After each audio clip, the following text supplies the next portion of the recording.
सभी दोस्तों का स्वागत है आपके YouTube चैनल कृद्यांश फार्म्स पे।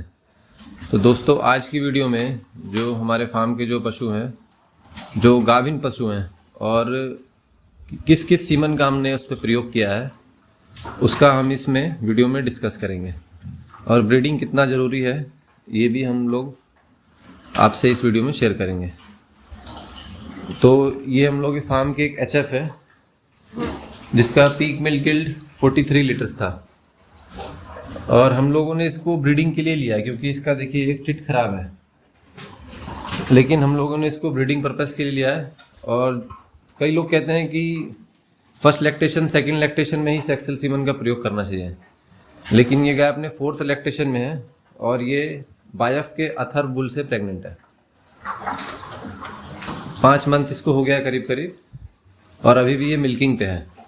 तो आप इस गाय का साइज देख सकते हैं और इसका बॉडी स्ट्रक्चर देख सकते हैं। ये तो दूसरी गाय है, ये हम लोग की फार्म की पहली गाय है, और ये भी फोर्थ लैक्टेशन में प्रेग्नेंट हुई है। और ये बायफ ABS के सम्राट बुल से प्रेग्नेंट है। सम्राट बुल जो कि ब्राज़ीलियन ब्लड लाइन से है, और काफ़ी अच्छा उसका डैम मिल्क यील्ड है और काफ़ी अच्छा उसका रिकॉर्ड है। अब जब हम लोग इस गाय को लेके आए थे तो इसके साथ में मेल काफ था, और उसके बाद जब 3rd लैक्टेशन में हम लोग प्रेग्नेंट हुई, उस समय भी हम लोगों को सेक्सुअल सीमन की व्यवस्था नहीं हो पाई, तो उस बार भी मेल काफ आया। अब इस बार हम लोगों ने ABS सम्राट के सेक्सुअल सीमन से इसको कंसीव करा रखा है। अभी भी ये मिल्किंग पे है और करीब करीब इसका अभी भी 10 लीटर करीब मिल्क है। प्योरली गिर नहीं है, लेकिन फिर भी आप इसको 80% मान सकते हैं। ये तीसरी गाय है,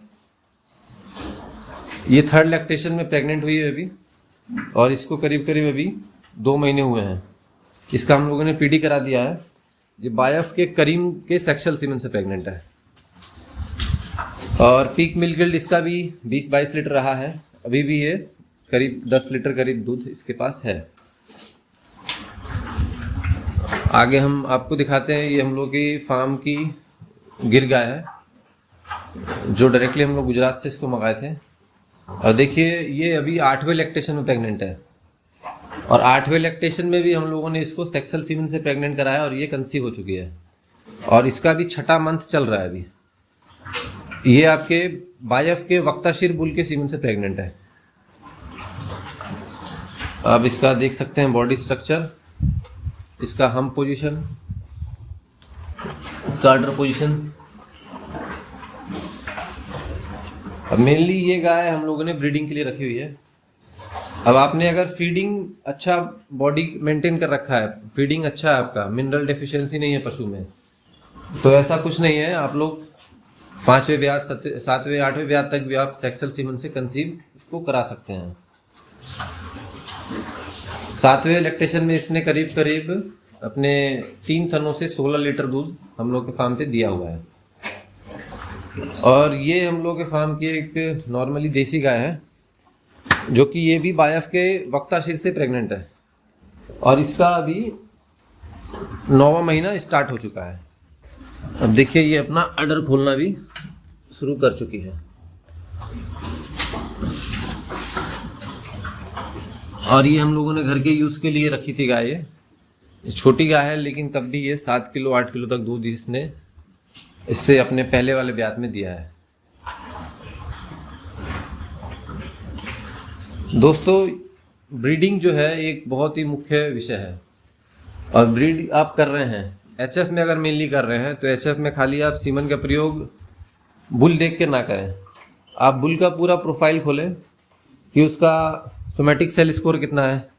सोमैटिक सेल स्कोर अगर उसका 3 से ऊपर जाएगा तो उसके हिफर्स में मेस्टाइटिस का इशू आएगा ही आएगा। तो आप कोशिश करें सोमैटिक सेल स्कोर 3 से नीचे हो, उसका हीफर कंसेप्शन रेट अच्छा हो, उसका डॉटर कंसेप्शन रेट अच्छा हो, और बाकी आप उसका मिल्क और फैट, आपको पहले ये निश्चित करना पड़ेगा आपको अपने फार्म पे इम्प्रूव क्या करना है। अगर आपको नॉर्मली मिल्क इम्प्रूव करना है तो आप ऐसे बुल्स का प्रयोग करें जो मिल्क इम्प्रूवमेंट कर रहे हों। फैट इम्प्रूव करना है तो आप ऐसे बुल का प्रयोग करें। अब तो बहुत ज़्यादा टेक्निकल पशुपालन में भी हो चुका है, तो आप पूरे किसी भी जो अच्छे बुल हैं उनका आपको कंप्लीट डेटा मिल सकता है नेट पे। तो आप उस हिसाब से देखें कि आपको लेग स्कोर कैसा चाहिए, आपको साइज कैसा चाहिए, बहुत बिग साइज चाहिए कि आपको कॉम्पैक्ट साइज में पशु चाहिए, और उस हिसाब से आप लोग सिलेक्शन करें। खाली सुनी सुनाई बातों पे ना करें कि किसी ने बोल दिया हमने ये बुल किया। ऐसे बुलों का सिलेक्शन करें जिनकी डॉटर्स मिल्किंग पे आ चुकी हैं, जिनका डेटा उपलब्ध हो पूरा। अब कई कई बुल ऐसे हैं जिनका खाली date of birth, pedigree record में आप देखेंगे डेट ऑफ बर्थ और फादर नेम, बस यही मेंशन है, ना उनका डैम मिल्क मेंशन है, ना साया डैम मेंशन है, ना उनका सोमेटिक सेल स्कोर मेंशन है, ऐसा कुछ मेंशन नहीं है। तो ये सब चीज़ आप देखें, क्योंकि आप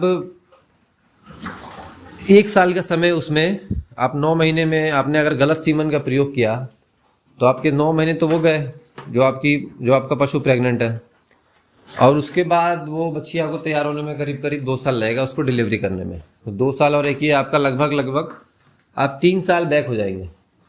तो सीमन का जल्दीबाजी में ना करें, सीमन उपलब्ध ना हो तो आप उसको एक आध हिट मिस करा दें, उससे कोई इशू नहीं है, बट अच्छे सीमन का प्रयोग करें और सेक्सुअल सीमन का ही प्रयोग करें। अगर आपके फार्म का आपको हर्ड साइज बढ़ाना है, बछिया चाहिए, क्योंकि हर बार आप हर साल नई गाय नहीं खरीद सकते हैं। हर साल आप नई अगर गाय खरीद रहे हैं, और इस समय जो अच्छी गाय हैं उनका करीब करीब रेट 1 लाख क्रॉस ही है, और उसमें भी आपको ये नहीं परफेक्शन मिलेगा कि वो गाय किस बुल की है और क्या उसका पीछे का रिकॉर्ड रहा है। ब्याई है तो उस समय उसकी जेर सही से निकली है कि नहीं निकली, ये सब आपको कुछ पता नहीं रहेगा, और बहुत ज़्यादा चांसेस हैं कि वो आपके फार्म पे आके एडजस्ट हो रही है कि नहीं हो रही है। तो कोशिश ये करें कि अपने फार्म की आप हीफर्स तैयार करें। अब जो आपके फार्म की हीफर्स हैं, जो आपके वहाँ बचपन से रही हैं, उस टेम्परामेंट में रही हैं, तो वो अपना बहुत बेस्ट प्रोडक्शन देंगी, और क्योंकि वो आपके वहाँ बचपन से एकदम आपके हर टेम्परेचर पे आपकी जो फीड उसको दे रहे हैं, जो भी चारा दे रहे हैं, उस पर वो एकदम सेट है। अब जो नई ला रहे हैं, सामने वाले ने क्या फीड दिया है, क्या खिलाया है, क्या उसका खिलाने का तरीका रहा है, ये काफ़ी मैटर करता है। तो इन सब बातों का ध्यान दें। ब्रीडिंग एक छोटा मोटा विषय नहीं है, बहुत सालों का समय लगता है इसमें। हाँ, अगर आप बहुत अच्छे सक्षम हैं घर से, तो हम वैसे किसानों की, वैसे पशुपालकों की बात नहीं कर रहे हैं, वो तो ब्रीड खरीद के ले आएंगे।